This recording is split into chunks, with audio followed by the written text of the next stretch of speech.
Hello everyone, good evening. कैसे हो आप लोग? यार आज हमारा फिफ्थ लेक्चर है जो कि है जियोमॉर्फोलॉजी। और इसमें ही हम पढ़ रहे होंगे डिफरेंट काइंड ऑफ लैंडफॉर्म्स जो कि अलग अलग एजेंट्स के थ्रू बनते हैं, है ना। सबसे पहले जय हिंद सभी को। प्रीवियस लेक्चर्स में हम डिफरेंट चीजें कवर कर चुके हैं, यूनिवर्स से लेके जियोलॉजी वगैरह सारा कुछ। तो आप प्रीवियस लेक्चर्स वगैरह भी देखिए, प्लेलिस्ट बनी हुई है। इसमें हम पढ़ने वाले हैं जियोमॉर्फोलॉजी के बारे में। क्या होती है जियोमॉर्फोलॉजी? देखो, अभी तक हमने जो भी पढ़ा वो हमने अर्थ के इंटीरियर के बारे में पढ़ा, मतलब अर्थ के अंदर क्या चीजें हो रही हैं उसे हम कहते हैं जियोलॉजी। जो कि क्रस्ट, मेंटल और कोर, अंदर का टेम्परेचर, कौन से एलिमेंट्स हैं, कौन से फोर्सेस लग रहे हैं, वो सारे जियोलॉजी के अंदर आते हैं। इसके फादर कंसीडर किए जाते हैं जेम्स हटन, है ना। लेकिन जियोमॉर्फोलॉजी के फादर कौन है? William Morris Davis. ये है जियोमॉर्फोलॉजी के फादर। जियोमॉर्फोलॉजी मतलब वो चीजें जो अर्थ के सरफेस पे होती हैं। अर्थ के सरफेस पे जो भी चेंजेस हो रहे होंगे कॉन्फ़िगरेशन में चेंजेस का मतलब, अगर कुछ माउंटेन्स बन रहे हैं, कुछ प्लेट्यूज बन रहे हैं, कुछ चीजें डिस्ट्रॉय हो रही हैं, वैलीज बन रही हैं, जो भी चीजें सरफेस पे हो रही हैं उन्हें हम जियोमॉर्फोलॉजी के अंदर कंसीडर करते हैं, है ना। इतनी बात आप लोग समझ गए? ठीक है।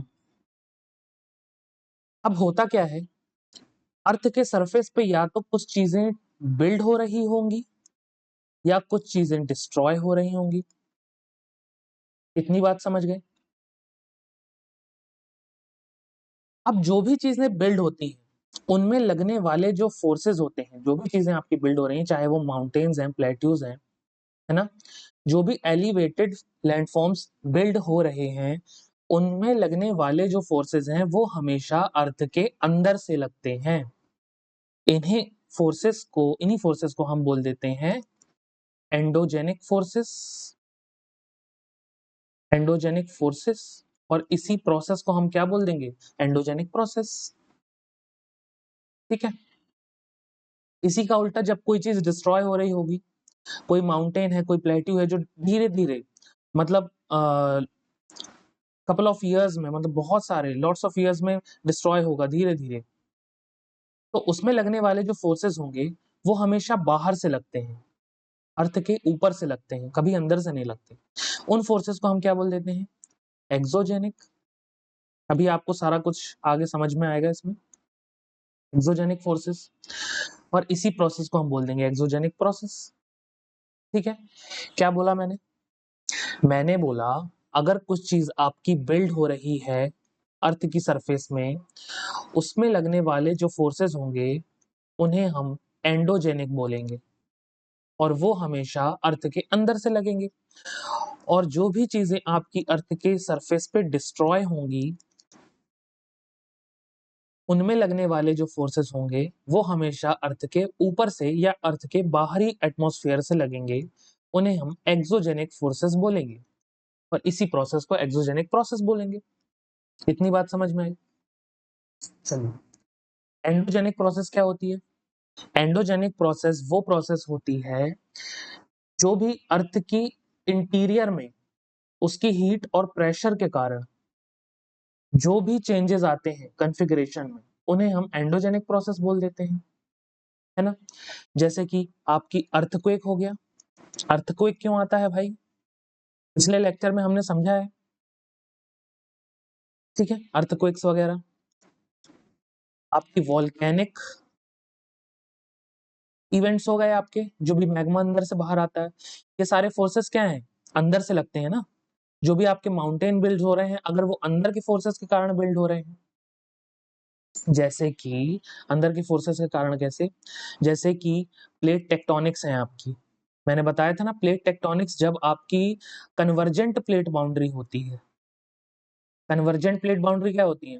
प्लेट टेक्टोनिक्स 3 तरह से मूव करती हैं। एक तो डाइवर्जेंट, जब वो दूर-दूर जा रही होंगी, कन्वर्जेंट जब वो आपस में आ रही होंगी, पास-पास आ रही होंगी, और दूसरा लेटरल मूवमेंट, ट्रांसफॉर्म बोल देते हैं उसको, जब वो लेटरली मूव कर रही हैं, आजू-बाजू सरक रही हैं, उन्हीं की वजह से अर्थक्वेक आते हैं। कन्वर्जेंट की वजह से जब हेवी वाला जो कॉन्टिनेंटल क्रस्ट होगा आपका, वो नीचे जाएगा तो एस्टेनोस्फेयर में चला जाएगा, एस्टेनोस्फेयर में लावा बन जाएगा, लावा बन के फिर ऊपर आएगा दरार बना के, उसे हम कन्वर्जेंट बाउंड्री बोल देंगे, ठीक है?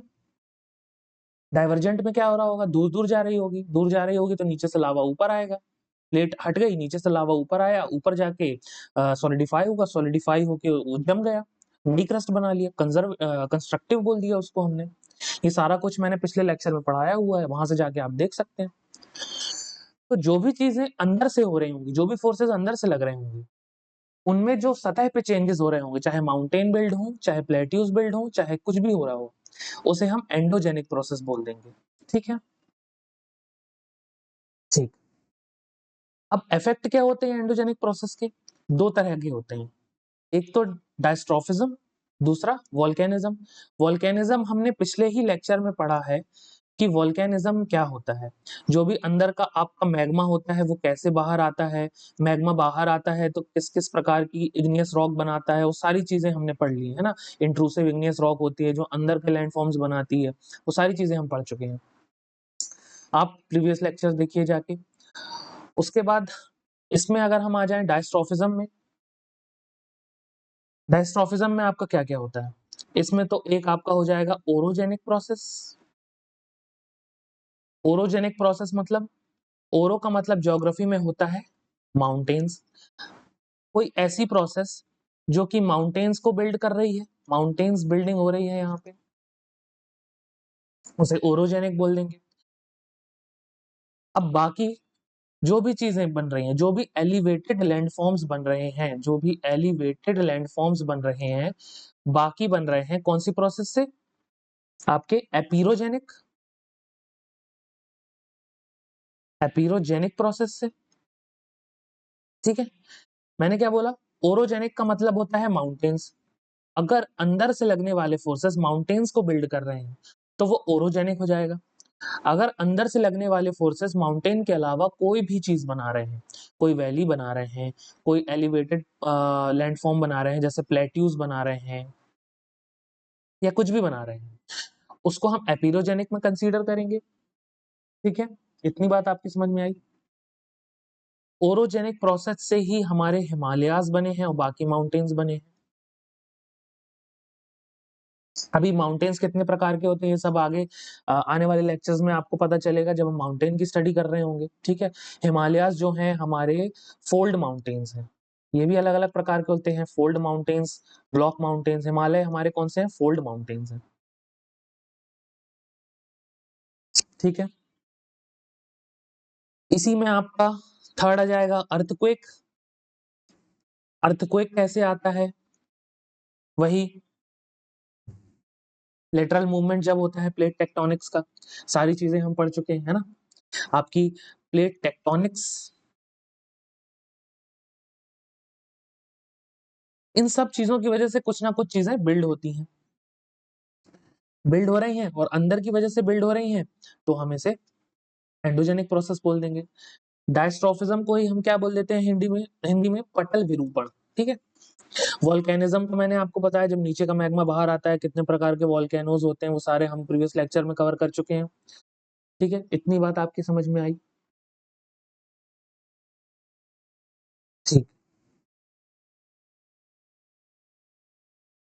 अब आपने बोला भैया ये सब तो ठीक है, एंडोजेनिक प्रोसेस हो रही है, जिसकी वजह से जो भी चीज़ें बिल्ड हो रही हैं। लेकिन इसमें कौन-सी एनर्जी लग रही है जो इन फोर्सेस को क्रिएट कर रही है? तो इसके बारे में भी हम पढ़ चुके हैं, यानी इसमें जो एनर्जी लग रही है, वो है कन्वेक्शन करंट। एंडोजेनिक प्रोसेस मतलब क्या? जो अंदर से फोर्सेस क्रिएट कर रही है। अब अंदर से लगने वाली एनर्जी कौन-सी है? Convection current. इस वाले कॉन्सेप्ट को आर्थर होम्स ने दिया था। आर्थर होम्स कन्वेक्शन करंट क्यों डेवलप होता है? कन्वेक्शन करंट का मतलब होता है जब थर्मल आपको डिफरेंसेस देखने मिलते हैं, टेम्परेचर के डिफरेंसेस देखने मिलते हैं आपकी एस्थेनोस्फीयर में, एस्थेनोस्फीयर में एस्थेनोस्फीयर, ठीक। आपके जो भी अर्थक्वेक्स वगैरह आते हैं वो आपकी लिथोस्फीयर में आते हैं। लिथोस्फीयर क्या होती है? लिथोस्फीयर मतलब पूरा क्रस्ट और अपर पार्ट ऑफ आपका सॉलिड मेंटल। उसके नीचे क्या होगा? आपका एस्थेनोस्फीयर होगा, मैग्मा वाला स्टेज होगा। वहीं पर आपके कन्वेक्शन करंट डेवलप हो रहे होंगे। कन्वेक्शन करंट क्या होते हैं? जो कि टेम्परेचर में डिफरेंसेस की वजह से आते हैं। किन किन वजह से आते हैं? पहला तो आपका हो जाएगा रेडियो एक्टिव डिके की वजह से। रेडियो एक्टिव जो भी आपके एलिमेंट्स होंगे, रेडियो एक्टिव एलिमेंट्स, वो क्या कर रहे होंगे? वो अर्थ की रोटेशन के कारण जब घूमते हैं, घूमते घूमते एनर्जी क्रिएट करते हैं। वही एनर्जी थर्मल में डिफरेंसेस लाती है, उन्हीं को हम रेडियो एक्टिव डिके बोल देते हैं, है ना। रेडियो एक्टिव डिके हो गया। दूसरा आपका हो गया प्रीमोडुअल हीट या रेसिडुअल हीट। रेसिडुअल हीट क्या है? जो कि अर्थ की एस्ट्रोस्फेयर के अंदर बहुत टाइम पहले से ही स्टोर्ड है ना। इसे ही हम बोल देते हैं प्रीमोडुअल हीट। और तीसरा हो गया आपका टाइडल फोर्सेस। टाइडल फोर्सेस या टाइडल फ्रिक्शन। अब ये क्या है? ये वही मैंने आपको बताया, जब मून अपनी ग्रेविटी से और सन अपनी ग्रेविटी से अर्थ में प्रेजेंट जो आपका जो भी ओशंस है उसके पानी को खींचता है अपनी ग्रेविटी से। जब खींचेगा तो बड़ी बड़ी लहरें होंगी, इन्हें ही टाइड्स बोल देते हैं हम, है ना। लेकिन टाइड्स भी होती हैं और मून और सन की ग्रेविटी के कारण यहाँ पर प्लेट्स टेक्टोनिक्स भी एक दूसरे से दूर होते हैं और खसकते जाते हैं। इसी फ्रिक्शन को हम टाइडल फ्रिक्शन बोल देते हैं। इन्हीं की वजह से जो करंट डेवलप होता है उसे कन्वेक्शन करंट बोल देते हैं, ठीक है। तो ये एनर्जी है, ये किसके बिहाइंड काम करती है? एंडोजेनिक प्रोसेस के बिहाइंड। इसको देने वाले कौन है? Arthur Holmes. ये बात आपको याद रखनी है। इतनी बात समझ गए? अब आ जाओ आगे। एक्सोजेनिक प्रोसेस क्या होते हैं? एक्सोजेनिक प्रोसेस वो प्रोसेस होती है जिसमें आपके अर्थ की सरफेस में कोई भी चीज वियर एंड टियर हो रही होगी। वियर एंड टियर हो रही होगी यानी किसी चीज में तोड़फोड़ हो रही है, कुछ डिस्ट्रक्शन हो रहा है, कुछ चीज डिस्ट्रॉय हो रही है। बिल्ड नहीं हो रही है, याद रखना। बिल्ड होगी तो वो एंडोजेनिक होगी और वो हमेशा अंदर से फोर्सेस लगेंगे। एक्सोजेनिक प्रोसेस जो होती है वो हमेशा बाहर से लगती है और इसको लगाने वाले डिफरेंट काइंड ऑफ एजेंट्स होते हैं। कौन से एजेंट्स होते हैं? जैसे कि आपकी एयर हो गई, जिसको हम विंड बोल देते हैं। आपके ग्लेशियर्स हो गए, है ना। आपकी सी वेव्स हो गई, है ना। ये डिफरेंट काइंड्स ऑफ एजेंट्स होते हैं। अब ये जो भी तोड़फोड़ करते हैं उन्हें हम कह देते हैं डेन्यूडेशन। उन्हें हम प्यार से क्या कह देते हैं? डेन्यूडेशन। इसे ही क्या बोल देते हैं हिंदी में? निक्षेपण। मैंने बोला जो भी आपकी अर्थ की सरफेस पे कोई भी पहाड़, कोई भी प्लेट्यू पठार आपका वियर एंड टियर हो रहा होगा, कोई भी रॉक अगर आपकी टूट रही है, डिस्ट्रॉय हो रही है विद इन अ टाइम, तो वो एक्सोजेनिक प्रोसेस के कारण होगी। मतलब उसमें जो बाहर के एजेंट्स हैं वो फोर्सेस लगा रहे होंगे, ठीक है। कभी भी वो अंदर से नहीं हो रही होगी। अब ये जो बाहर के फोर्सेस हैं इनकी एनर्जी क्या होती है? इनकी सोर्स ऑफ एनर्जी क्या है? इनको एनर्जी कहाँ से मिलती है? तो ये सारे लोग सन से डायरेक्टली और इनडायरेक्टली कनेक्टेड होते हैं, ठीक है। इन सारे फोर्सेस को, इन सारे एजेंट्स को जो भी डेन्यूडेशन का प्रोसेस परफॉर्म करते हैं उनको हमेशा सन से एनर्जी मिलती है। वो सब हम आगे पढ़ेंगे कि विंड्स कैसे चलती हैं सन से, प्रेशर का डिफरेंस पूरी अर्थ पे कैसे क्रिएट होता है सन से, है ना। वो सारे आगे लेक्चर्स में पढ़ेंगे। इसे हम एक्सोजेनिक प्रोसेस बोल देंगे। यहां तक किसी को कोई डाउट?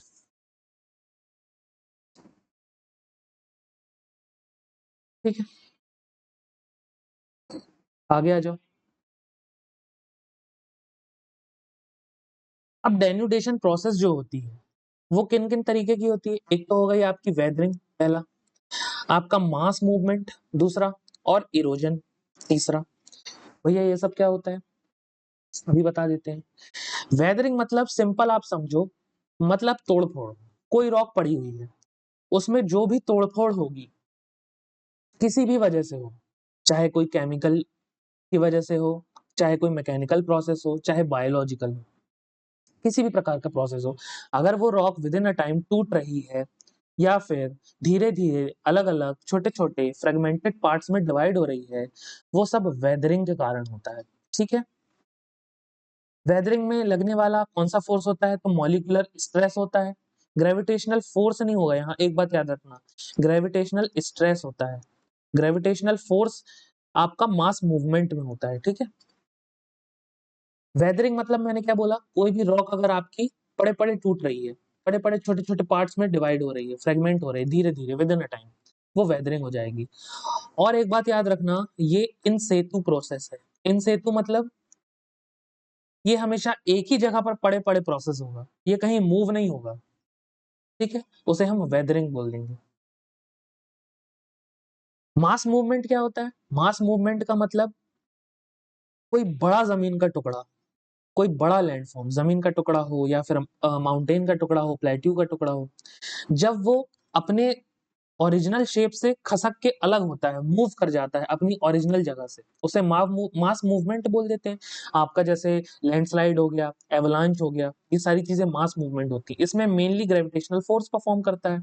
अभी आगे हम पढ़ेंगे। इरोजन क्या है? इरोजन ट्रांसपोर्टेशन का काम करता है। वेदरिंग में थोड़ा-थोड़ा, मास मूवमेंट मतलब ग्रेविटेशनल फोर्स की वजह से नीचे गिरा एक बहुत बड़ा टुकड़ा। अब वो बह के अपने साथ चाहे विंड से चला जाए, चाहे नदियाँ उसको ले जाएँ, लेकिन बह के एक जगह से दूसरी जगह चला जाएगा। ट्रांसपोर्ट हो गया वो एक जगह से दूसरी जगह, वो इरोजन हो जाएगा। इरोजन में लगने वाली एनर्जी कौन-सी होती है? उसे हम काइनेटिक एनर्जी बोल देते हैं। काइनेटिक एनर्जी का मतलब क्या है? कोई भी चीज़ जब मूव हो रही होगी, उसके पीछे लगने वाली एनर्जी काइनेटिक एनर्जी होगी। इसको फिज़िक्स में हम डिटेल में पढ़ेंगे। चलो आगे आ जाओ, पहले समझ लेते हैं वेदरिंग को। वेदरिंग कितने प्रकार की होती है? वेदरिंग होती तो बहुत प्रकार की है, मेनली आपको 3 तरह से पढ़ना है। पहला तो आपका फिजिकल वेदरिंग। फिजिकल वेदरिंग क्या है? फिजिकल का मतलब होता है, चाहे बरसात का आपका पानी हो गया, चाहे कुछ भी चीज़ हो गई आपकी, जिसमें आपका क्या बोलेंगे? ड्यू टू स्ट्रेस, यानी ग्रेविटेशनल स्ट्रेस की वजह से अगर कुछ चीज़ पड़ी-पड़ी वहाँ पर टूट-फूट गई है ना? यानी इसमें अगर ग्रेविटेशनल स्ट्रेस की वजह से अगर प्रेशर का डिफरेंस क्रिएट हुआ है इसके मास में, या फिर टेम्परेचर का डिफरेंस क्रिएट हुआ है, तो वो टूटेगी-फूटेगी धीरे-धीरे करके। उसको हम फिजिकल वेदरिंग बोल देंगे। इसी को केमिकल भी बोल देते हैं, लेकिन वो केमिकल नहीं, मैकेनिकल बोल देते हैं, लेकिन वो अलग उसमें आ जाता है। आपको फिजिकल के तरीके से याद रखना है। फिजिकल, केमिकल और बायोलॉजिकल। केमिकल क्या होती है? केमिकल मतलब केमिकल मतलब कोई भी आपका केमिकल रिएक्शन अगर हो रहा होगा रॉक में पड़े-पड़े, कौन-कौन सा रिएक्शंस हो जाते हैं? जैसे सॉल्यूशन, बरसात का पानी घुस गया। अब बरसात का पानी घुस गया अंदर, अब वो धीरे-धीरे, धीरे-धीरे, धीरे रॉक के अंदर, अंदर, अंदर घुसता जाएगा, उसको कमज़ोर करता जाएगा और विदिन अ टाइम ये रॉक क्या हो जाएगी? टूट जाएगी। सॉल्यूशन हो जाता है आपका, ऑक्सीडेशन हो जाता है। इसको हम केमिस्ट्री में इन सब चीज़ों को डिटेल में पढ़ेंगे। ऑक्सीडेशन मतलब ऑक्सीजन के साथ रिएक्शन करके भी रॉक टूट जाती है ना? प्रेसिपिटेशन हो जाएगा आपका, रिडक्शन हो जाएगा, इन सब चीज़ों को पढ़ेंगे हम। लेकिन इसमें अंदर को पढ़ने का आपका कुछ नहीं है। अभी आपको पढ़ना है फिज़िकल, केमिकल, जिसमें केमिकल रिएक्शंस हो रही होंगी। ठीक है? कार्बोनेशन होता है। कार्बोनेशन क्या होता है? वाटर जो है आपकी CO2 को घोलता रहता है, विदिन अ टाइम घोलता रहेगा। घोलता रहेगा तो कार्बोनिक एसिड क्रिएट हो जाएँगे रॉक के अंदर। कार्बोनिक एसिड क्रिएट होंगे तो वो रॉक को तोड़-फोड़ देंगे, है ना? बायोलॉजिकल वेदरिंग क्या होती है? बायोलॉजिकल वेदरिंग में आपका जो भी प्लांट्स हैं, जो भी एनिमल्स हैं, जो भी आपके ऑर्गेनिज़म्स हैं, ऑर्गेनिज़म्स उनकी वजह से अगर रॉक में कोई तोड़फोड़ हो रही है, कोई छोटे-छोटे आपके ऑर्गेनिज़म्स हैं जो रॉक में घुस गए, अपना घर बना लिया, फिर वहाँ पे अंदर ही अंदर, अंदर ही अंदर बहुत सारे हो गए तो एक ना एक दिन वो रॉक धीरे-धीरे करके कमज़ोर होगी और टूटेगी। उसको बायोलॉजिकल बोल देते हैं। इतनी बात समझ गए आप? वेदरिंग मतलब? ठीक, आगे आ जाओ। अब इफेक्ट्स क्या होते हैं वेदरिंग के? ये सीजीएल में आया हुआ क्वेश्चन है, पिछली बार 2024 में आया हुआ था। सीजीएल में 2024 में आया हुआ क्वेश्चन है ये। एक्सफोलिएशन क्या है? एक्सफोलिएशन क्या होता है कि लार्ज प्लेट्स और जो स्लैब्स होते हैं ना रॉक्स के, सॉरी, आपके लार्ज प्लेट्स होंगे रॉक्स के, जिनको हम स्लैब्स भी बोल देते हैं, बड़े-बड़े। जब एटमॉस्फेयर में क्या होता है, धीरे-धीरे करके टेम्परेचर का चेंज होता है। टेम्परेचर चेंज का मतलब अगर हाई टेम्परेचर हो गया, ठीक है? इससे क्या होगा? अलग प्रेशर क्रिएट भी होता है एटमॉस्फेयर में, है ना? तो इससे क्या होता है, विद इन अ टाइम क्या होता है, आपकी रॉक का जो बड़े-बड़े स्लैब्स होते हैं ना, लार्ज प्लेट्स होती हैं रॉक्स की, वो ऊपर की उखड़ने लगती हैं क्योंकि टेम्परेचर बहुत ज़्यादा हाई होगा तो ये चटकने लगेंगी तो उखड़ने लगेंगी एक ना एक दिन। जब उखड़ेंगी तो नीचे की जो सॉलिड रॉक है, वो चमचमाती हुई बाहर आ जाएगी। इसी को हम एक्सफोलिएशन बोल देते हैं। मतलब एक्सफोलिएशन का मतलब सिंपल है कि रॉक की जो अपर लेयर होती है वो हाई टेम्परेचर के कारण या फिर किन्हीं और कारणों से जब अलग हो जाती है रॉक से, तो एक नई लेयर जो अंदर होती है, वो चमचमाती हुई जब बाहर आती है, उसको हम एक्सफोलिएशन बोल देते हैं। ठीक है? ये हो गया एंथ्रोपोजेनिक। अब आपका मास मूवमेंट हो गया। ये है सेकंड चीज़। आपकी क्या बोलते हैं वेदरिंग फर्स्ट था, सेकंड मास मूवमेंट हो गया। मास मूवमेंट क्या होता है? ये मेनली होता है ग्रेविटेशनल फोर्स के कारण,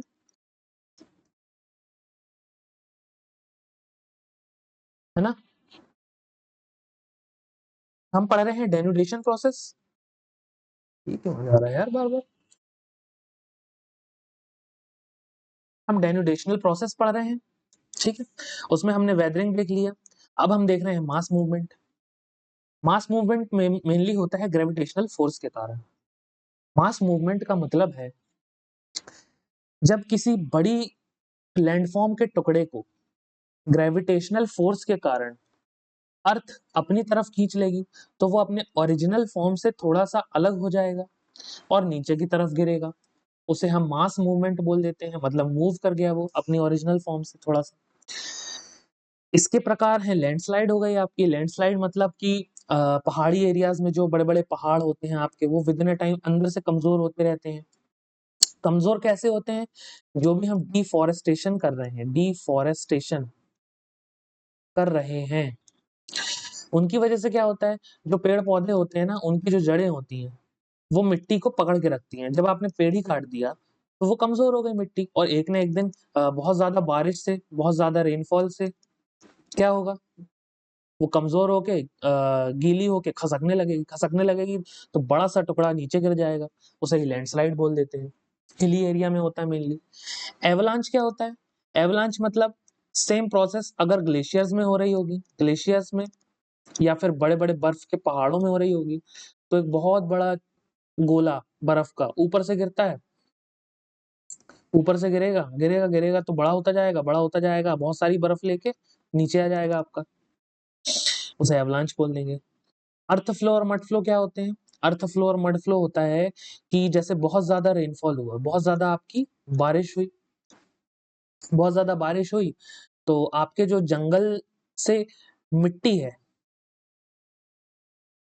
वो बारिश में बहाव के कारण आपकी रोड्स पे आने लगी या फिर अपनी ओरिजिनल फॉर्म से अलग होके रोड्स में आ गई या डिफरेंट लैंड फॉर्म में आ गई, लेकिन ओरिजिनल जगह से अलग हो गई, वो अर्थ फ्लो हो जाएगा। अर्थ फ्लो में आपका पत्थर वगैरह, आपके जो एलिमेंट्स हैं, वो रहेंगे। मड फ्लो आपका फ्लूइड ज़्यादा रहता है और बेसिकली मड होता है, मलबा। फ्लूइड ज़्यादा होगा और इसमें आपके पत्थर्स वगैरह और भी डिफरेंट एलिमेंट्स होंगे अर्थ फ्लो में। ये बात समझ गए? ये रैपिड होता है, ये जल्दी से नीचे गिर जाएगा, है ना? लैंडस्लाइड होगी, जल्दी हो जाएगी। स्लो क्या होता है? स्लो होता है विदिन अ टाइम क्रीप, मतलब आपकी सॉइल धीरे-धीरे मूव कर रही। सॉइल जो है आपकी, मान लो आपने कोई बिजली का खंभा गड़ाया रोड में, अब आप देखोगे 50 साल, 60 साल, 70 साल बाद वो खंभा थोड़ा-सा टेढ़ा हो जाएगा। आपको पता नहीं चलेगा कब हो गया। लेकिन इसकी जो सॉइल है वो धीरे-धीरे आपकी कमज़ोर होती गई। उसने धरती की सतह से पकड़ छोड़ दी। उसको बोल देंगे हम क्रीप, है ना? ये स्लो मूवमेंट है। सॉलिफ्लक्शन क्या होता है? सॉलिफ्लक्शन का मतलब होता है अर्थ के जो अंदर की एक लेयर है वो फ्रोज़न हो गई। इतना समझो आप। अगर मान लो कोई लैंडफ़ॉर्म है, वो जिस भी लेयर के ऊपर बना हुआ है, वो लेयर अगर आपकी फ्रोज़न हो जाए, जम जाए, तो ऊपर वाला जो लैंडफ़ॉर्म है वो तो खसकने लगेगा ना अपने सरफेस से। वो सॉलिफ्लक्शन हो जाता है। ठीक है? ये बात समझ गए? ये हो जाता है आपका mass movement, basically gravitational force से होता है ये। आगे आ जाओ। तीसरा क्या होता है आपका? तीसरा होता है इरोजन और ट्रांसपोर्टेशन। इसका मतलब मैंने आपको बताया कि मास मूवमेंट से अगर कोई टुकड़ा नीचे गिरा है, ठीक? अगर कोई पहाड़ से लैंडफॉर्म आपका लैंडस्लाइड होके कोई टुकड़ा नीचे गिरा है, नीचे की तरफ। अब बारिश होगी तो यहाँ से नदी में उफान आएगा, फ्लड्स आएँगी और ये बहा के आगे की तरफ ले जाएँगी इस टुकड़े को। इसे ही हम ट्रांसपोर्टेशन बोल देंगे। ठीक? इसके पीछे की एनर्जी क्या होती है? काइनेटिक एनर्जी, जो कि मूव करती है चीज़ों को। आगे आ जाओ। अब हम पढ़ रहे हैं landform due to various agents. ये क्या है? अब जो भी मैंने आपको बताया, उसकी वजह से अलग-अलग लैंडफॉर्म्स क्रिएट होते हैं। वो 2 तरह के हो जाएँगे। पहला तो आपका इरोजनल। इरोजनल मतलब इरोजनल मतलब मैंने आपको बताया ट्रांसपोर्ट होंगे, यानी जो भी चीज़ें आपकी रिवर वाटर की वजह से, विंड की वजह से, सी वेव्स की वजह से एक जगह से दूसरी जगह जाके ट्रांसपोर्ट होंगी, उसकी वजह से अर्थ में अलग-अलग लैंडफॉर्म्स क्रिएट होंगे, उसको हम इरोजनल लैंडफॉर्म बोल देंगे। लेकिन जहाँ पर भी ये ट्रांसपोर्ट होके जाएँगी, वहाँ पर इकट्ठा होंगी। जब इकट्ठा होंगी, मतलब एक्यूमुलेट होंगी, उसकी वजह से डिपोज़िशनल लैंडफ़ॉर्म बनेंगे, इकट्ठा होंगी तो अलग लैंडफ़ॉर्म होगा, ट्रांसपोर्ट होंगी तो अलग लैंडफ़ॉर्म बनेगा। इसे ही हम इरोज़नल और डिपोज़िशनल में फ़र्दर क्लासिफ़ाइड कर देते हैं। आगे देख लो।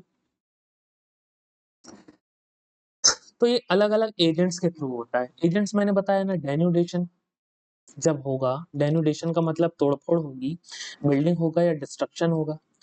बिल्डिंग तो नहीं होगी, मेनली डिस्ट्रक्शन होगा। तो ये डिफरेंट एजेंट्स के थ्रू होगा। एजेंट्स कौन होते हैं? एजेंट्स होगी आपकी विंड, आपका रनिंग वाटर, है ना? सी वेव्स, वाटर। तो पहला हम पढ़ लेते हैं रनिंग वाटर, मतलब नदियों के कारण, रिवर्स के कारण जो भी लैंडफॉर्म्स क्रिएट होते हैं। अब एक बात समझो, ये जो आपको लैंडफॉर्म दिख रहा है, ये आपका छोटी-सी वैली जैसा दिख रहा है। ये बड़े फॉर्म में हो जाएगा तो इसको आप वैली बोल दोगे। छोटे-छोटे जीव-जंतुओं के लिए, मान लो चींटियों के लिए तो ये वैली ही है। ये हमेशा से ऐसी नहीं होगी। जब इस पहाड़ से नदी आई होगी तो विदिन अ टाइम इसने क्या किया होगा? अपने लिए जगह बनाई होगी।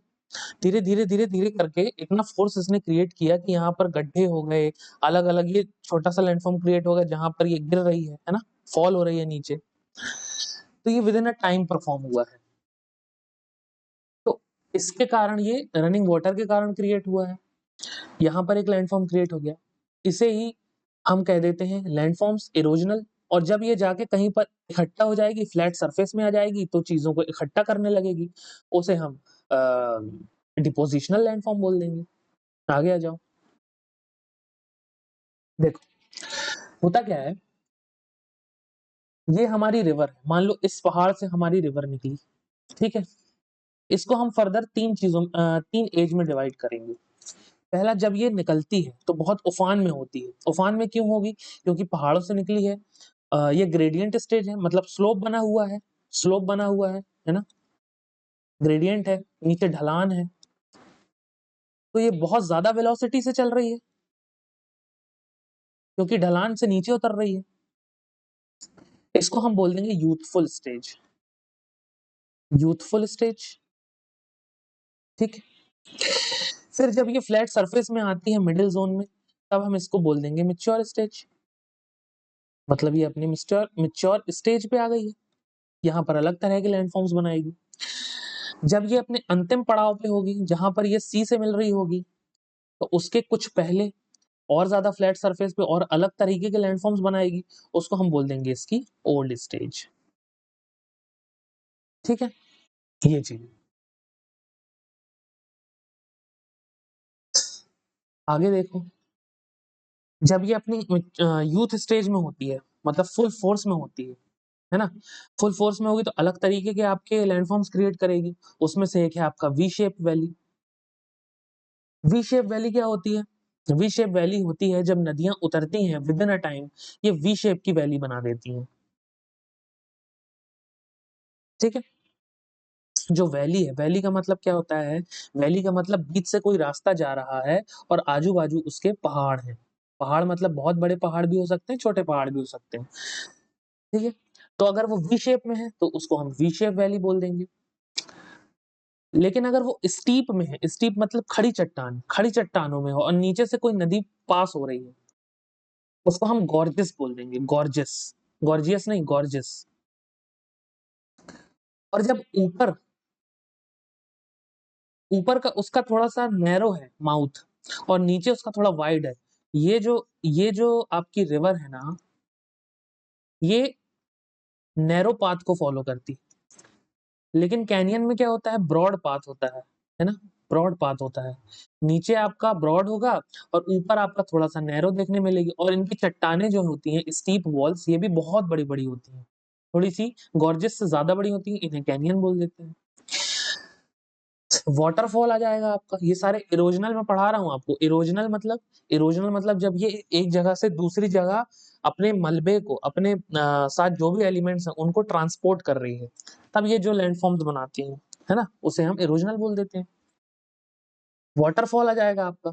वाटरफॉल मतलब, वाटरफॉल मतलब जब एक जगह से पानी आ रहा है, रिवर आ रही है और वहीं से नीचे गिर जा रहा है, उसे हम वाटरफॉल बोल देंगे। आपने देखा भी होगा, छोटे भी होते हैं, बड़े भी होते हैं। ठीक है। आपके टेरेसेस बनते हैं। टेरेसेस क्या होते हैं? टेरेसेस मतलब ये सीढ़ी नुमा जो आकृतियां बन जाती हैं, सीढ़ियां बन जाती हैं, उसे हम टेरेसेस बोल देते हैं। आपकी मेंडर बन जाते हैं। मेंडर अलग चीज है। देखो, मेंडर आपके इस वाले स्टेज में बनना स्टार्ट होते हैं। मेंडर क्या होते हैं? जब नदियां आपकी ये स्नेक शेप को फॉलो करती हैं। क्यों फॉलो करती हैं ये?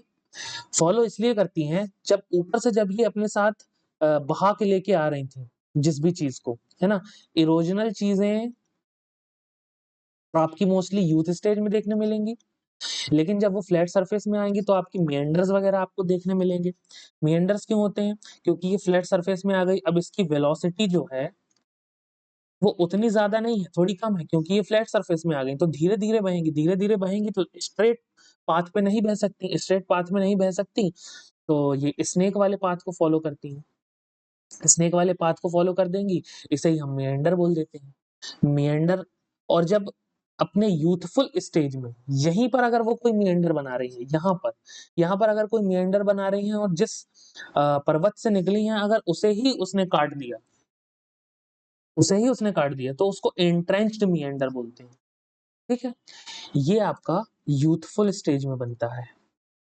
और आपका normal Mendhar, normal snake path आपका ये मिडिल स्टेज में, मैच्योर स्टेज में या ओल्ड स्टेज में हमें ज्यादा देखने को मिलता है। आगे आ जाओ। वाटरफॉल के कारण क्या होता है? वाटरफॉल के कारण क्या होगा? पानी जहां से गिरेगा नीचे, तो विद इन ए टाइम वहां पर एक बहुत गड्ढा बना देगा, गड्ढा बना देगा, उसे हम प्लंज पूल बोल देंगे। प्लंज पूल बना देगा। अब ये क्या चीज है? ये है पॉट होल। पॉट होल्स क्या होते हैं? देख, मान लो ये आपका कोई पत्थर रखा हुआ है, अब पानी यहाँ से नीचे गिरा और यहाँ से आया, यहाँ से आके फिर से ऊपर आएगा, फिर से यहाँ से गिरेगा, फिर से ऊपर आएगा, फिर से गिरेगा। जब ये यहाँ से गिरता रहेगा, तो यहाँ पर भी छोटे-छोटे गड्ढे बना देगा। छोटे-छोटे गड्ढे बना देगा तो कुछ इस प्रकार के दिखने लगेंगे, इस प्रकार के दिखने लगेंगे, उन्हें हम पॉटहोल्स बोल देंगे। समझ गए? आगे आ जाओ। अब रिवर के कारण इरोजनल हमने देख लिया, इरोजनल देख लिया, अब डिपोजिशनल देख लेते हैं। डिपोजिशनल मतलब वो वाले लैंडफॉर्म जहाँ पर वेलोसिटी कम है और नदियाँ अपने अंतिम पड़ाव पर है ना? तो वो अपना मलबा जो है इकट्ठा कर देंगी, डिपोट कर देंगी एक जगह पे आके, उसे हम डिपोजिशनल लैंडफॉर्म बोल देंगे। उसमें देख लो क्या होता है, सबसे पहले तो एलुवियल फैन, यहाँ से नदी आ रही थी, इरोजनल लैंडफॉर्म बनाती हुई, इरोजन हो रहा था, यहाँ पर इरोजन हो रहा था, और यहाँ पर उसको जैसे ही फ्लैट सरफेस मिला, उसने पूरा यहाँ पर डाल दिया, उसने पूरा मलबा यहाँ पर फेंक दिया, है ना? इसे हम स्लिट बोल देते हैं। इसको हम एलुवियल फैन बोलते हैं। ये फैन की आकृति बनाता है। ये फैन हो गया, फैन का शेप बना दिया इसने, ये वाला फैन, हाथ में जो पकड़ते हैं अपन, वो वाला फैन। लेवीज क्या होती हैं? देखो, जब आपकी फ्लड्स का मौसम होता है, मान लो बहुत ज़्यादा रेनफॉल हो रहा है, बहुत ज़्यादा रेनफॉल हुआ तो जो आपकी ओरिजिनल जो पाथ था, है ना, रिवर्स का, वो बढ़ के यहाँ तक आ जाएगा। मतलब रेनफॉल होगा तो पानी बढ़ेगा नदियों में, पानी बढ़ेगा तो आपका जो भी क्या बोलते हैं, इरोजनल आपके जो भी एलिमेंट्स होंगे, मड्स वगैरह होंगे, जो भी चीजें वहां से वो पहाड़ से लेके आ रही थी, वो यहाँ तक आपके ले आएगी, यहाँ तक ले आएगी, तो यहाँ पर ले आएगी। यहाँ पर जब भी ले आएगी, आपका जब फ्लड्स का सीजन जाएगा, नदियां आपकी ओरिजिनल शेप में लौटेंगी, ओरिजिनल शेप में तो लौट जाएंगी, लेकिन यहाँ पर जो भी आपका उसने चीजें डिपोर्ट करी हैं, वो यहीं पर रह जाएंगी। जो भी मलबा आया है वो यहीं पर रह जाएगा, है ना? अर्थ फ्लो, मड फ्लो आपका यहीं पर रह गया और नदियां लौट गई आपके ओरिजिनल फॉर्म पे, ओरिजिनल पाथ पे, लेकिन ये वाली चीज यहीं रह गई। इसे हम लेवीज बोल देते हैं। ऑक्सबो लेक क्या होती है? देखो, ये मियंडर है, ठीक है? वो एंट्रेंस्ड मियंडर था। एंट्रेंस्ड मियंडर आपका यूथफुल स्टेज में होगा, लेकिन जब मैच्योर स्टेज में आएगी, आपकी फ्लैट सरफेस में आएगी, तो वो ऐसी-ऐसी मियंडरिंग फॉर्म को फॉलो करेंगी, मियंडरिंग पाथ को फॉलो करेंगी। और ज़्यादा मियंडर होगी, और ज़्यादा मियंडर होगी, और ज़्यादा मियंडर होगी, और एक दिन ऐसा आएगा जब आपकी मिल जाएगी, अब वो सीधी बहेगी, ठीक? अब वो मियंडर पाथ को फॉलो नहीं करेगी, अब वो एक स्ट्रेट पाथ को फॉलो करेगी। यानी जब यहाँ से नदी आएगी, तो यहाँ से ऐसी आ जाएगी, है ना? अब वो मियंडर नहीं हो रही है। तो जब मियंडर नहीं हो रही है, तो जब स्ट्रेट पाथ में आ गई, तो इस वाले पार्ट को उसने कट ऑफ कर दिया, है ना? इसी वाले कट ऑफ वाले पार्ट को हम बोल देते हैं ऑक्सबो लेक। इसका एग्जाम्पल आपका बिहार में है कबरताल लेक, कबरताल लेक जो कि एशिया का लार्जेस्ट ऑक्सबो लेक माना जाता है ना? ये देखो, मेंढर वाले पार्ट में आ रही थी, इस वाले पार्ट को कट ऑफ कर दिया उसने, ये ऑक्सबो लेक हो गया आपका। समझ गए? आगे आ जाओ। ग्लेशियर्स देख लेते हैं अभी। ग्लेशियर्स में कौन-कौन से आपके बनते हैं? सबसे पहले तो आपके इरोजनल में बनेगी आपकी ग्लेशियर की वैलीज़ होती हैं, जो कि हैंगिंग वैली हो जाएगी। एक और आपकी बनती है यू शेप वैली,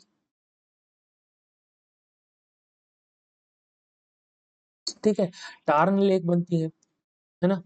एरीड्स बनते हैं, हॉर्न बनते हैं, सर्क्स बनते हैं, जॉर्ड बनते हैं। देखो, सर्क्स क्या होते हैं? यहाँ पर कोई ग्लेशियर था, यहाँ पर कोई ग्लेशियर था। जब वो सरक के इधर आ गया, जब वो खसक के इधर आ गया, तो यहाँ पर खाली जगह हो गई, है ना? एम्प्टी स्पेस हो गया। इसे हम कह देते हैं सिरिक, ठीक? और सरक के आपका नीचे आ जाएगा, इस वाले मेन वाली वैली में आ जाएगा आपका। अभी मैं बताऊँगा क्या होता है वो। टार्न क्या होती है? जब इसी सर्क में अगर पानी भर जाए, वो किसी गड्ढे में पानी भरने के बराबर हो जाता है, इसलिए उसको हम टार्न लेक बोल देते हैं। हॉर्न क्या होता है?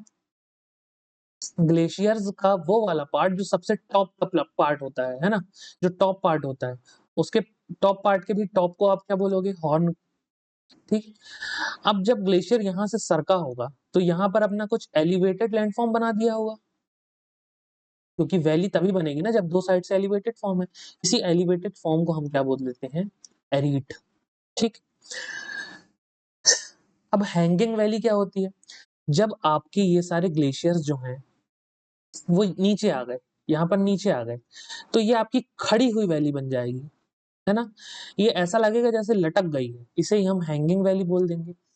और ये हो जाएगी आपकी U shape valley. U shape valley कौन सी वैली होगी? वो मेन वैली जहां पर छोटे-छोटे आपके ग्लेशियर सरक के नीचे आ रहे होंगे और यहाँ पर बड़े-बड़े ग्लेशियर आपके यहाँ से बह के इस साइड आ रहे होंगे।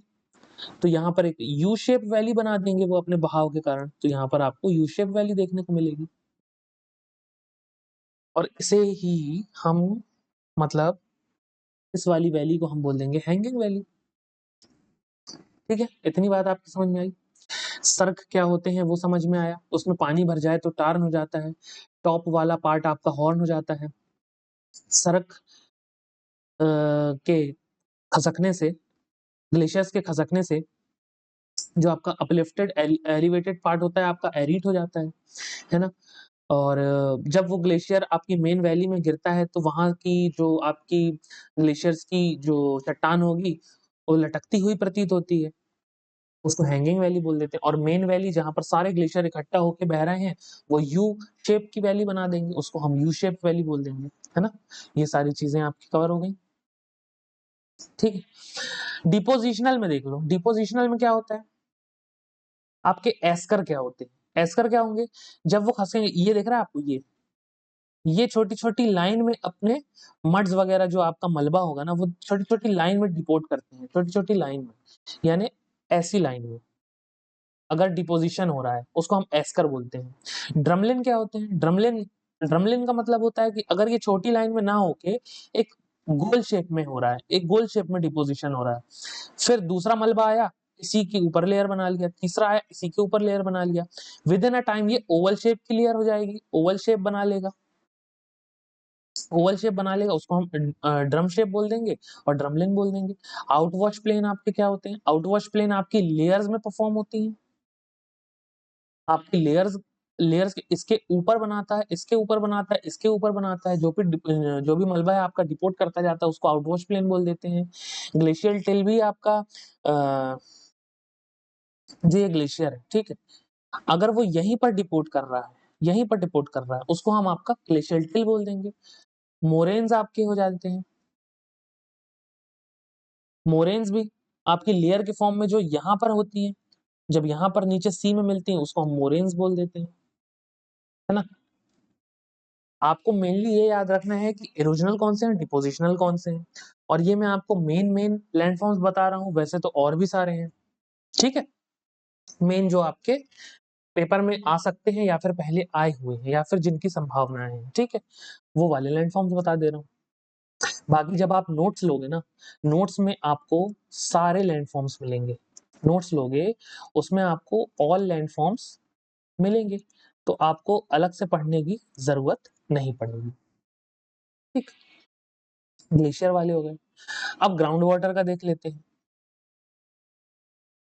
ग्राउंड वाटर में क्या होता है? ग्राउंड वाटर में विद इन अ टाइम नीचे की, अब जब पानी गिरता है तो नीचे आपका स्टोर हो जाता है ग्राउंड के अंदर, धरती के अंदर।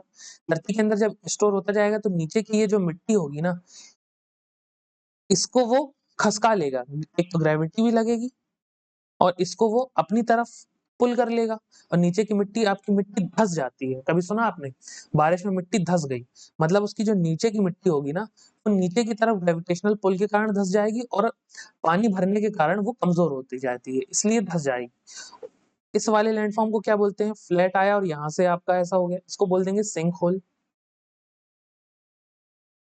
अब जब बहुत सारे सिंक होल जो होंगे आपके, मान लीजिए एक सिंक होल आपका ये है, एक सिंक होल आपका ये है, एक सिंक होल आपका ये है।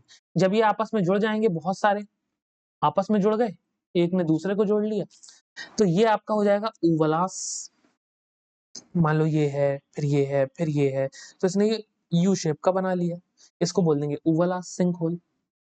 लैपीज क्या होते हैं? देखो, बहुत सारी रॉक्स आपकी ऐसी होती हैं जो कि बहुत सॉफ्ट होती हैं, जैसे कि आपका लाइमस्टोन हो गया, लाइमस्टोन हो गया, डोलोमाइट हो गई, ये आपकी सॉफ्ट रॉक है। जब इनमें पानी भरता है, इनमें पानी जब भरता है और इरोजन होता है, तो ये पानी के साथ ही घुलती जाती हैं। जब पानी के साथ घुलती जाएँगी, तो नीचे की तरफ आ जाएँगी ये। पानी के साथ यहाँ पर कोई रॉक है, इसमें पानी भरा, ये रॉक अब नीचे की तरफ आने लगी। जब नीचे की तरफ आने लगेगी, तो ये बहुत सारे ऐसे वाले देखो, ये सरफेस पे बने हैं। अब यहाँ पर कोई रॉक थी, वो नीचे आ गई, यहाँ पर कोई रॉक थी, वो नीचे आ गई, यहाँ पर कोई रॉक थी, वो नीचे आ गई। जब ऐसे चेन बन जाएगी, इस चेन को हम क्या बोल देंगे? लैपीज़, ठीक? लैपीज़ बोल देंगे। और इसी प्रोसेस को हम क्या बोल देते हैं? Limestone pavement. इसी वाली प्रोसेस को जब लाइमस्टोन आपका पानी के साथ घुलते हुए नीचे आ जाता है, इसे हम लाइमस्टोन पेवमेंट भी बोल देते हैं। अब जब ये नीचे आ गई, रॉक नीचे आ गई, तो पानी के साथ कुछ रॉक जो है वो टपकेगी नीचे, टपकेगी तो ऐसे वाले लैंडफॉर्म बना लेगी। ये हम डिपोजिशनल में आ गए, ऐसे वाले लैंडफॉर्म बना लेगी, उसको हम बोल देंगे क्या? स्टैलेग्माइट, जो नीचे है। लेकिन कुछ होंगे जो टपकने वाले हैं लेकिन टपके नहीं और विद इन अ टाइम जम गए वहीं पे, इसको हम बोल देंगे स्टैलेक्टाइट। ठीक, स्टैलेक्टाइट। ऐसे समझो कि अगर जिस वाले लैंडफॉर्म ने टाइट पकड़ा हुआ है अर्थ की सरफेस को और टपके नहीं, वो स्टैलेक्टाइट, और जो टपक गए और नीचे खड़ी वाली लैंडफॉर्म बना ली, वो स्टैलेग्माइट। अब कुछ समय बाद क्या होगा? कुछ समय बाद ऊपर वाला और नीचे वाला मिल जाएगा, है ना? ये भी लंबा हो जाएगा मत, क्योंकि अगर कोई कोई रॉक आ रही है जो कि पानी के साथ यहाँ तक आई और वापस लौट गई, यहीं तक गई, लेकिन कुछ होगी जो टपक जाएगी। तो जब ये आपस में मिल जाएँगे, इसको हम बोल देंगे पिलर। पिलर या फिर कॉलम भी इसी को बोलते हैं। ये बात समझ गए? ये हो गई आपकी ग्राउंड वाटर की इरोजनल और डिपोजिशनल लैंडफॉर्म। अब हम देख लेते हैं सी वेव्स के बारे में।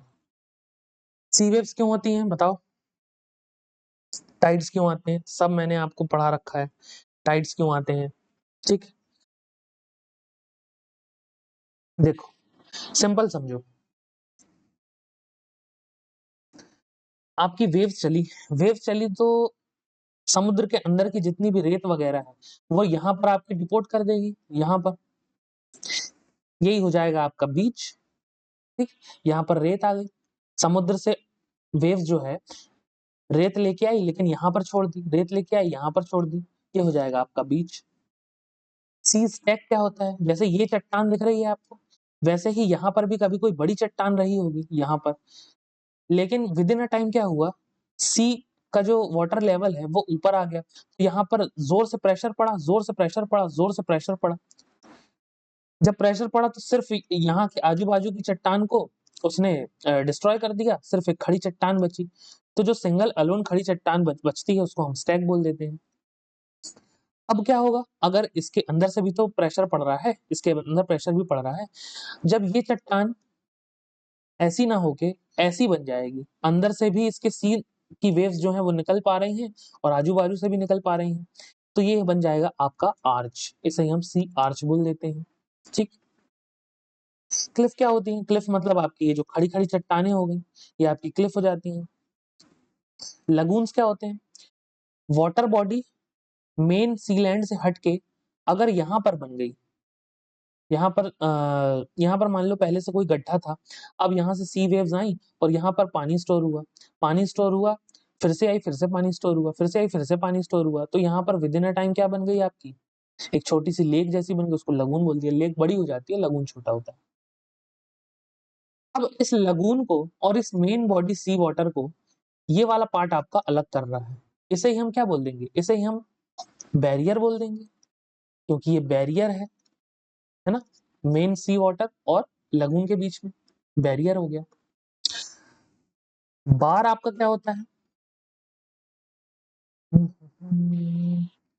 बार आपका यहाँ पर देखो, जैसे पानी की बॉडी आपके लैंड पे बनी, तो आपका लगून हो गया। लेकिन लैंड की बॉडी अगर पानी पे बन गई, जैसे आपके आइलैंड वगैरह होते हैं, आइलैंड बहुत बड़े हो जाते हैं, उस छोटे वाले आइलैंड को क्या बोलोगे आप? बार।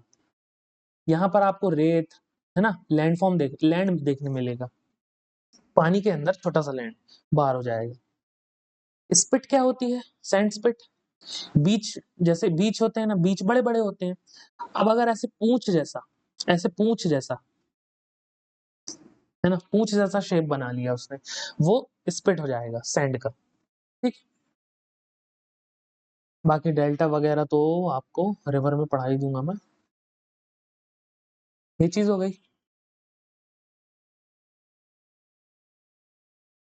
क्लिफ हो गया आपका। केव्स, केव्स क्या होती हैं? देखो, सी वेव्स यहाँ पे आई, सी वेव्स यहाँ पे आई, सी वेव्स यहाँ पे आई, और इस चट्टान को उसने इस तरह से काट दिया कि यहाँ पर आई और वापस लौट गई, यहाँ पर आई और वापस लौट गई। तो यहाँ पर एक गड्ढा जैसा बन जाएगा और केव्स का निर्माण हो जाएगा, केव्स हो जाएगी। केव्स हो गया, स्टैक हो गया आपका, आर्च हो गया, डिपोजिशन में आपके बीचेस हो गए, ड्यून्स हो गए। ड्यून्स में अभी आपको बताता हूँ क्या है। बार समझ लिया आपने, बैरियर समझ लिया, सैंड स्पिट समझ लिया। अब देखते हैं विंड से। और एक चीज समझ लो, सी वेव्स में सुनामी क्या होती है मैंने आपको समझाया है, ये मुझे कमेंट में बताना। टाइड्स क्यों आती हैं ये मैंने आपको बताया है, ये मुझे कमेंट में बताना। सुनामी को ही हम बोल देते हैं हार्बर वेव्स, हार्बर वेव्स। इसी का जैपनीज फॉर्म क्या हो जाता है? सुनामी। ठीक। अब विंड्स की वजह से जो भी लैंडफॉर्म क्रिएट होते हैं। अब विंड सबसे ज्यादा कहाँ चलेगी आप बताओ? एक लैंड है, एक जमीन है जहां पर पहाड़ है, पठार है, ठीक है, नदियां हैं, और एक है स्ट्रेट लैंड जहां पर सिर्फ रेत है। कहां पर तेज चलेगी? यहीं पर चलेगी ना। इसीलिए जो हमारा बहुत सारे जो मेन लैंडफॉर्म्स हैं वो हमें आपके रेगिस्तान में देखने को मिलते हैं, आपके डेजर्ट में देखने को मिलते हैं। मेन आपके लैंडफॉर्म जो है वो लैंड पर ज्यादा देखने नहीं मिलते, जहां पर आपके पहाड़ वगैरह होते हैं। ठीक है, तो हम डेजर्ट के लैंडफॉर्म्स को देखेंगे। ये क्या है? डेजर्ट्स में क्या होता है, अब इतनी तेज विंड का प्रेशर होता है कि जो चट्टाने होती है ना, उसके आजू बाजू, जैसे हमने इसमें देखा था स्टैक में क्या हो रहा था? स्टैक में आपके आजू बाजू से पानी की वेव्स तोड़ती हुई चली गई और एक चट्टान बची। सिमिलर यहाँ पर आजू बाजू से विंड आपकी तोड़ती हुई चली गई चट्टान को, और सिंगुलर चट्टान बची। लेकिन बड़ी चट्टान थी ये, मान लो कभी ऐसी थी, यहाँ से तोड़ी, लेकिन ऊपर वाला पार्ट बच गया आपका, ऊपर वाला पार्ट बच गया तो वो मशरूम की जैसे दिखने लगा। मशरूम के जैसे दिखने लगा तो हमने उसको बोल दिया mushroom tip.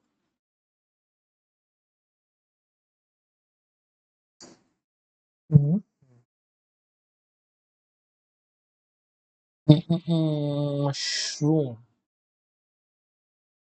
Mushroom shape, tip भी बोलते हैं और भी कुछ बोलते हैं इसको।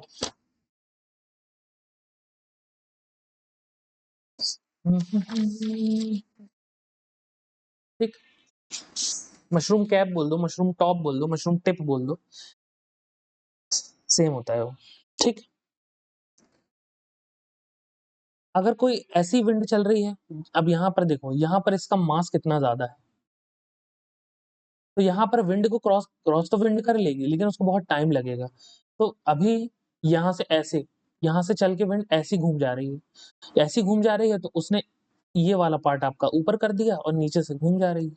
इस वाले को हम बोल देंगे आपका ज्यूगन, है ना, इसको बोल देंगे ज्यूगन। अब डेजर्ट में जो बड़े बड़े प्लेन्स होते हैं ये, इनको बोल देते हैं हम पैडी प्लेन।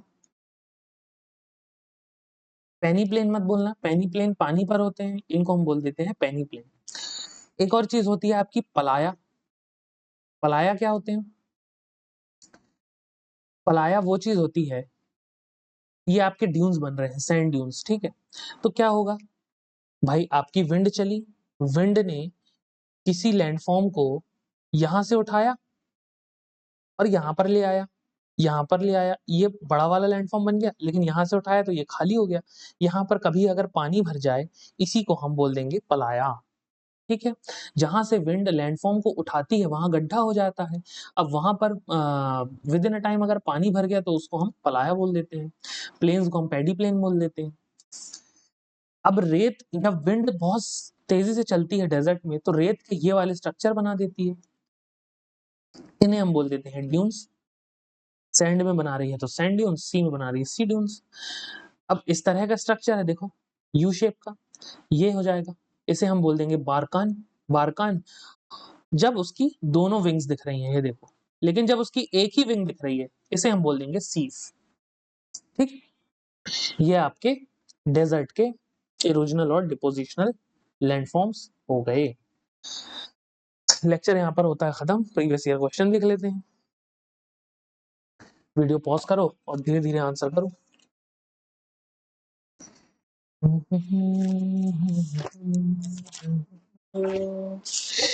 यार लेक्चर को लाइक कर देना, सबसे पहले तो चैनल को सब्सक्राइब करना, ठीक है, अप्रिशिएट करो। देखो, which of the following is characteristic feature of a desert landscape. V shape valley आपकी कहाँ बनती है? रिवर के कारण बनती है, हमने देखा। मिएंडर्स आपके कहाँ बनते हैं? ये भी रिवर में जब फ्लैट सरफेस आती है वहां बनते हैं। बारकान ड्यून्स कहाँ बनते हैं? ये आपकी बनती, उसके पहले ये देख लो, यू शेप वैली कहाँ बनेगी आपकी? ग्लेशियर में बनेगी, अभी समझाया। बारकान ड्यून्स आपके जो है सही आंसर है। ठीक, ये आपके डेजर्ट में बनते हैं। सीफ किसको बोलेंगे? जब बारकान्स की एक विंग रहेगी, दूसरी नहीं रहेगी, ठीक, उसे सीफ बोलेंगे। दूसरा आ जाओ। विच of the following is scientific discipline concerned with the description and classification of earth topography? क्या बोलेंगे? जियोमॉर्फोलॉजी। जियोमॉर्फोलॉजी के फादर कौन हो जाएंगे आपके? विलियम डेविस या विलियम मॉरिस डेविस। ठीक है, एकोरोलॉजी नहीं है, एथोलॉजी नहीं है, मीटेरोलॉजी नहीं है। आगे आ जाओ। Wearing away of a landscape by different agents like water, wind and ice, क्या होता है? ये होता है आपका इरोजन। वियरिंग अवे बोल रहा है ना, मतलब अवे मतलब ट्रांसपोर्ट कर रहा है। ट्रांसपोर्ट कौन करता है? इरोजन ही तो करता है। इरोजन को हम बोल देते हैं, ये इन सेतु प्रोसेस नहीं है। वेयरिंग जो है, wearing is a in Setu process, मतलब खड़े खड़े वहीं पर तोड़ फोड़ होगी, ट्रांसपोर्ट नहीं होगा। इरोजन में आपका जो भी मलबा है यहाँ से वहां ट्रांसपोर्ट हो जाएगा। ठीक है।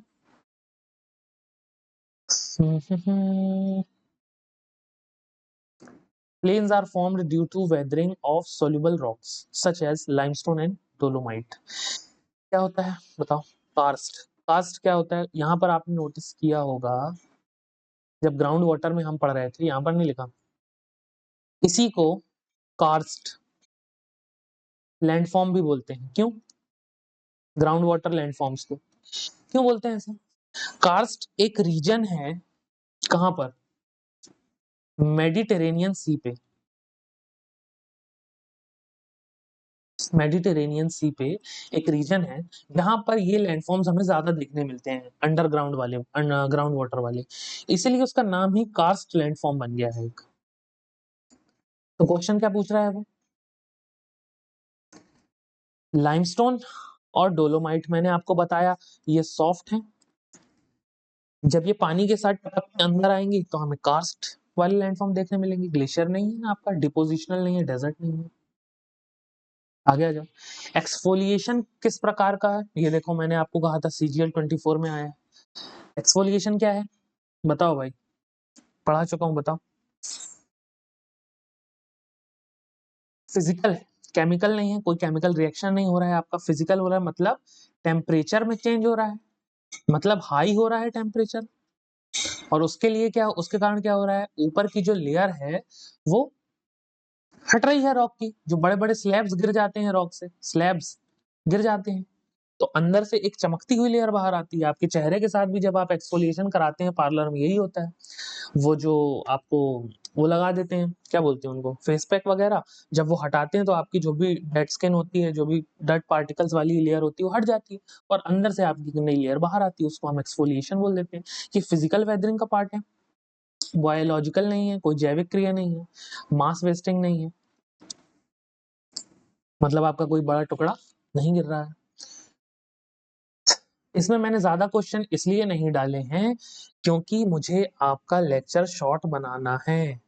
जब आप लोग बोलोगे कि सर हमें क्वेश्चंस ज़्यादा करवाओ ताकि हम प्रैक्टिस कर पाएँ, कमेंट में बोलो, तब मैं आपके क्वेश्चन ज़्यादा करवाऊँगा, 10 से 20 या उससे भी ज़्यादा जितने भी क्वेश्चन होते हैं, उससे मैं अटैच करवा दूँगा, ठीक है? सबसे पहले तो आप लाइक कर दो इसको, है ना?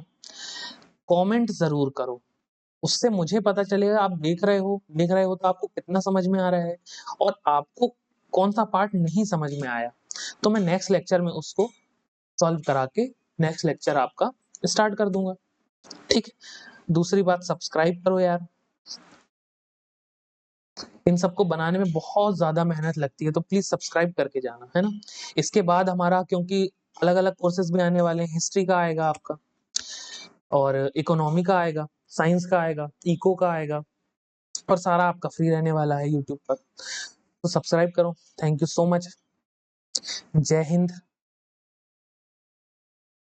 देख लेना, यहाँ पर आपकी प्लेलिस्ट डाल दूँगा, यहाँ पर प्रीवियस वीडियो डाल दूँगा, यहाँ से आप चैनल सब्सक्राइब कर लेना। टेलीग्राम चैनल ज़रूर जॉइन करना, स्कैन कर लो, लिंक ले लो यहाँ से, वहाँ पर आपकी पीडीएफ डाल दूँगा मैं, ठीक है? इस वाले लेक्चर की। चलो, थैंक यू सो मच। जय हिंद।